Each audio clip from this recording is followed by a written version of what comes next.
Hey, what's up everyone out there, and Xiaomi 12 Lite चाहिँ नेपालमा launch भइसकेको छ and it really competes well against devices like Samsung Galaxy A52s 5G.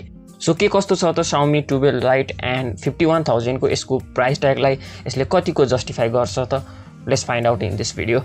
So starting out with its design, Xiaomi ले चाहिँ यहाँ flat as design use गरेको छ जुन चाहिँ पहिला पनि हामीले Redmi Note 11 सिरिजमा देखेका थियौं. सो यदि तपाईं यसको डिजाइनलाई Samsung Galaxy A52s 5G सँग कम्पेयर गर्नुहुन्छ भने चाहिँ I must say it looks more better अनि यसको रेक्ट्याङ्गुलर क्यामेरा मोडलको कारणले चाहिँ यसको लुक अझै रिफ्रेशिङ पनि देखिन्छ. And talking about downside of the phone, यसमा चाहिँ कुनै आईपी रेटिङ चाहिँ दिएको छैन कन्सिडरिङ द प्राइस जुन चाहिँ इम्पोर्टेन्ट थियो जस्तो लाग्छ मलाई. Now talking about its display, यसमा चाहिँ तपाईले 120Hz को 6.55 इंच को चाहिँ AMOLED स्क्रिन पाउनुहुन्छ जसमा चाहिँ तपाईले 120Hz को चाहिँ टच सैम्पलिङ रेट नै पाउनुहुन्छ. 12 बिट को डिस्प्ले को प्यानल हो, सो डिस्प्लेमा चाहिँ कलर रिप्रोडक्सन एकदम राम्रो छ एन्ड प्लस यो फोनमा चाहिँ तपाईले HDR10 प्लस र डल्बी भिजन को सपोर्ट नै पाउनुहुन्छ.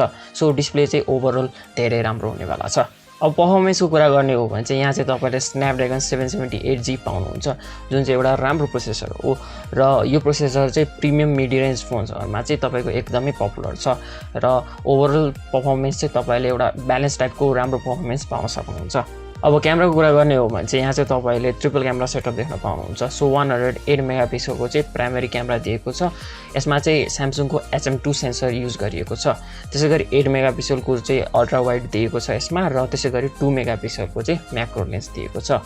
सो यहाँ चाहिँ 8 मेगापिक्सलको अल्ट्रा वाइड क्यामेरा सँग त्यति सेटिस्फाइड चाहिँ छुइनँ म, किनकि एटलिस्ट 16 मेगापिक्सल भएको भए चाहिँ अझै बेटर हुन्थ्यो.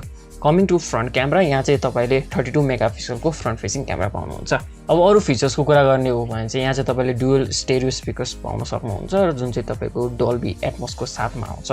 यहाँ चाहिँ तपाईले इन डिस्प्ले फिंगरप्रिन्ट स्क्यानर नै पाउनुहुन्छ. अब ब्याट्रीको कुरा गर्ने हो भने चाहिँ यहाँ चाहिँ तपाईले 4500 mAh को ब्याट्री पाउन सक्नुहुन्छ जसमा चाहिँ तपाईले 67 वाटको चाहिँ फास्ट चार्जिङ पाउन सक्नुहुन्छ. सो ओभरअल कन्क्लुजनमा भन्नु पर्दा चाहिँ आई मस्ट से कि Xiaomi 12 Lite has a great specs for the price. And यदि तपाई यसलाई Samsung A52s 5G सँग नि कम्पेयर गर्नुहुन्छ भने चाहिँ यसमा चाहिँ तपाईले अलि बेटर डिस्प्ले, बेटर क्यामेराज र एउटा बेटर चार्जिङ स्पिड पाउन सक्नुहुन्छ. सो यदि तपाईको बजेट चाहिँ स्ट्रिक्टली अन्डर 50000 हो भने मात्र I will recommend going with A52s 5G. Otherwise चाहिँ Xiaomi 12 Lite चाहिँ ग्रेट डिल हो तपाईको 50000 को बजेटमा र extra 1000 will be definitely worth it. So that's it for today guys. I hope तपाईलाई यो भिडियो मन पर्यो होला. सो यस्तै भिडियोहरुका लागि चाहिँ हाम्रो च्यानललाई सब्स्क्राइब गर्न चाहिँ नबिर्सनु होला. सो यो भिडियो मन परेमा लाइक, कमेन्ट, शेयर, सब्स्क्राइब सबै कुरा गरिदिनु होला. I hope to see you in the next video. Thanks for watching. See you in the next video.